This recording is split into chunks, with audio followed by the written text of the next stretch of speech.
कक्षा 10वीं के सभी विद्यार्थियों को नमस्कार। आप सभी का सेंट एंजल्स की ऑनलाइन कक्षा में स्वागत है। मैं उम्मीद करता हूं कि आप सब स्वस्थ होंगे और प्रार्थना भी करता हूं कि आप सब अपने घरों में ही रहें, लॉकडाउन का पूरी तरह पालन कर कोरोना जैसी महामारी को भगाने में सहयोग करें। देखिए, आज मैं आपके सामने उपस्थित हूँ हिंदी व्याकरण का कक्षा 10वीं का टॉपिक जिसका नाम है रस। रस हम पिछले कई दिनों से पढ़ रहे हैं, जिसमें हमने श्रृंगार, हास्य, करुण, रौद्र, वीर, भयानक रस पढ़ लिए हैं। आज हम उनमें से 7वां रस पढ़ेंगे जिसका नाम है विभत्स रस।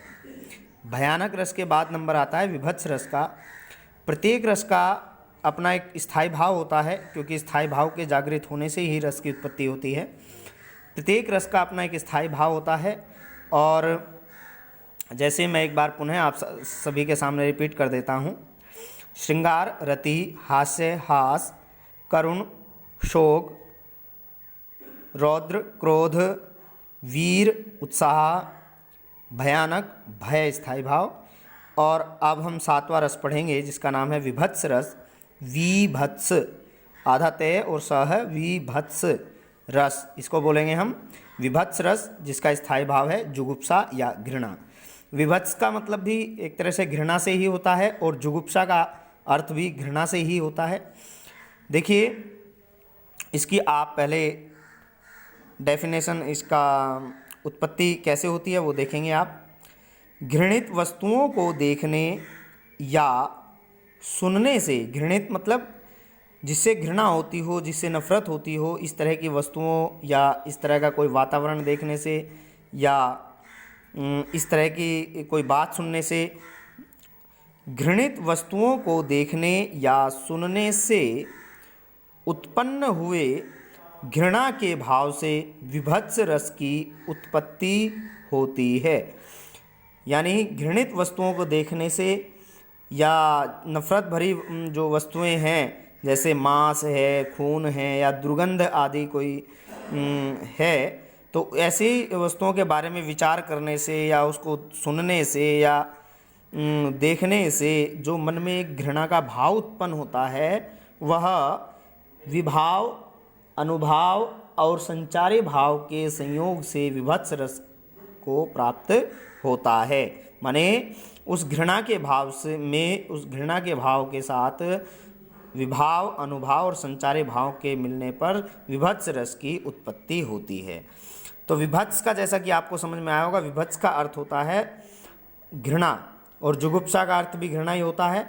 तो विभत्स का मतलब है जो घृणित वस्तुएं हो, जो घृणित माहौल हो। आगे देखो, अत्यंत अप्रिय या अरुचिकर। अप्रिय माने जो प्रिय ना हो, या अरुचिकर हो जो जिसको देखते ही एक तरह से वोमिटिंग का होता हो, या हमें अपनी नाक बंद करनी पड़ती हो, या नाक पर कपड़ा रखना पड़ता हो, इस तरह के कोई वस्तु घृणित, अत्यंत अप्रिय या अरुचिकर, घृणित, मैली, कुचैली, गंदी, दुर्गंध युक्त वस्तु जैसे मांस, शव आदि को खाते हुए पशु पक्षी आदि को देखने पर मन में जो घृणा का भाव उत्पन्न होता है, उसके उत्पन्न होने से वहाँ विभत्स रस की अभिव्यक्ति होती है। तो कब विभत्स रस की उत्पत्ति होती है? जब हम किसी घृणित, दुर्गंध युक्त, मैली, कुचैली, अरुचिकर मांस, शव, हड्डी, इस तरह या खून, इस तरह की चीज़ें देखते हैं, या उन्हें कोई पशु पक्षी आदि खाते हैं तो तब देखते हैं, तो वहाँ जो है विभत्स रस की, तब जो है विभत्स रस की उत्पत्ति होती है। तो विभत्स रस में देखिए, आप इस प्रकार भी कह सकते हैं कि घृणित वस्तुओं को देखकर, उनके संबंध में सुनकर या संबंध में विचार करके जब घृणा का भाव उत्पन्न हो तो वहाँ विभत्स रस उत्पन्न होता है। जहाँ किसी घटना को देखकर मन में घृणा का भाव उत्पन्न हो वहाँ विभत्स रस होता है। इस तरह से आप छोटी से छोटी डेफिनेशन बना सकते हैं, परंतु इस तरह की डेफिनेशंस आपको याद होनी चाहिए, लिखना आपको कहीं नहीं आएगा एग्जाम में। उसके लिए आपको काव्य पंक्तियाँ दी होंगी उससे संबंधित। अब काव्य पंक्तियों में क्या होना चाहिए, देखिए काव्य पंक्तियों में कोई अरुचिकर बात हो, कोई मांस की बात हो, कोई शव की बात हो, कोई पशु पक्षी आदि के जो मृत शरीर को जो खाते हैं उसकी कोई बात हो, या कोई घृणा का कोई उसमें बात की गई हो, घृणा का कोई भाव हो, तो वहाँ विभत्स रस होता है। उन पंक्तियों को आपको ध्यानपूर्वक देखना है। इसके जो घटक हैं, जो तत्व हैं, वो आप देखेंगे। जैसे देखिए मैंने स्टार्टिंग में ही, प्रारंभ में ही आपको बताया था कि विभत्स रस का जो स्थायी भाव होता है वह घृणा होता है। घृणा जुगुप्सा को भी कहते हैं। अगर हम ऐसे पढ़ें कि विभत्स रस का स्थायी भाव जुगुप्सा होता है तो अच्छा रहेगा, क्योंकि घृणा एक शब्द है जो हम आम प्रचलन में बहुप्रचलित शब्द है। घृणा आम बोलचाल में प्रयोग किया जाता है, लेकिन जो जुगुप्सा शब्द है वह आम बोलचाल में प्रयोग बहुत ही कम किया जाता है और ना के बराबर किया जाता है। तो इसलिए जुगुप्सा की जगह हमने घृणा शब्द लिया है। तो वैसे जुगुप्सा शब्द इसका बिल्कुल उचित स्थायी भाव है, जुगुप्सा। इसमें आधा पेय है, जुगुप्सा कहते हैं इसको। इसका मतलब होता है घृणा या नफरत। तो स्थायी भाव इसका जुगुप्सा हुआ। विभत्स रस का स्थायी भाव जुगुप्सा। आश्रय वह हुआ जो दर्शक है जिसमें घृणा का भाव जागे या जगे, जिसमें घृणा का भाव जागृत हो वह आश्रय है। जो काव्य पंक्तियों को पढ़ेगा या जो पाठक है, जो दर्शक है।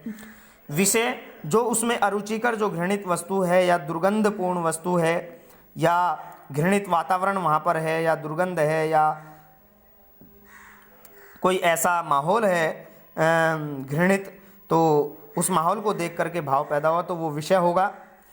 उद्दीपन जो भाव को तीव्र करे, जैसे दुर्गंध है या वहाँ रक्त है या अस्थि यानी हड्डियाँ हैं, मक्खियों का भिनभिनाना है, कौवों का खाना है, दुर्गंध है, बहुत अति तीव्र दुर्गंध है, तो वो भाव को और तीव्र करेगी, तो इसलिए वे उद्दीपन है। उद्दीपन जो भाव को तीव्र करे, दुर्गंध, रक्त, अस्थि, मक्खियों का भिनभिनाना या तीव्र दुर्गंध, इस तरह से आगे है। देखिए अनुभाव जो है, अनुभाव में जो प्रतिक्रिया है उसके प्रति भाव आने के बाद जो प्रतिक्रिया है आश्रय की, जैसे नाक सिकोड़ना, थूकना भी इसमें आ सकता है, मुख फेरना, नाक पर कपड़ा लगाना, तो या आंखें बंद करना, तो इस तरह से, या जल्दी जल्दी वहाँ से भागना उस दुर्गंध युक्त माहौल से, तो ये अनुभाव होंगे। संचारी भाव जैसे ग्लानि है, उससे नफरत हो जाती है, व्याधि, बीमारी, आवेग, ग्लानि, व्याधि, आवेग, ये संचारी भाव हैं।